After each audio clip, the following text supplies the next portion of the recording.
আসসালামু আলাইকুম, very good evening. আমাদের ওয়ার্কটা হবে এরকম যে আমরা সাবজেক্ট গুলো জেনেছি। আই হতে পারে, উই হতে পারে, ইউ ইউ দুইটা ইউ হয়, একটা সিঙ্গুলার ইউ একটা প্লুরাল ইউ।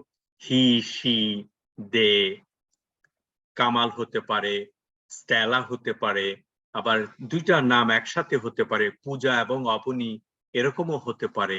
মিলে অনেক ভাবে আমরা সেন্টেন্স সাবজেক্ট থাকতে পারে। এই সাবজেক্ট গুলো দিয়ে একটা ভাগকে আমরা চুজ করে কতগুলো বাক্য বানাবো। যেমন আমি লুডো খেলি, আই প্লে লুডো। আমরা লুডো খেলি, উই প্লে লুডো। তুমি লুডো খেলো, ইউ প্লে লুডো। আপনাকে বাংলাটাও বলতে হবে, ইংলিশটাও বলতে হবে। তোমরা লুডো খেলো, ইউ প্লে লুডো। সে লুডো খেলে, হি প্লেজ লুডো।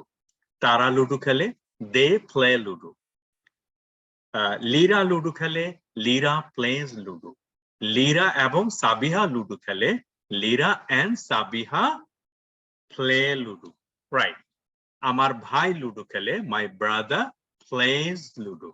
আর আমার ভাইয়েরা লুডো খেলে, my brothers play ludo. Okay.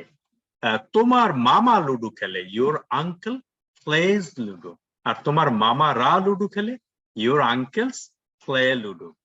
K ludo খেলে, হু প্লেজ লুডো। কারা লুডো খেলে, হু প্লে লুডো। এইভাবে করে আমি প্লে দিয়ে যে কটা সাবজেক্ট আছে প্রত্যেকটা সাবজেক্ট দিয়ে একটা করে বাক্য বানাবো। রাইট।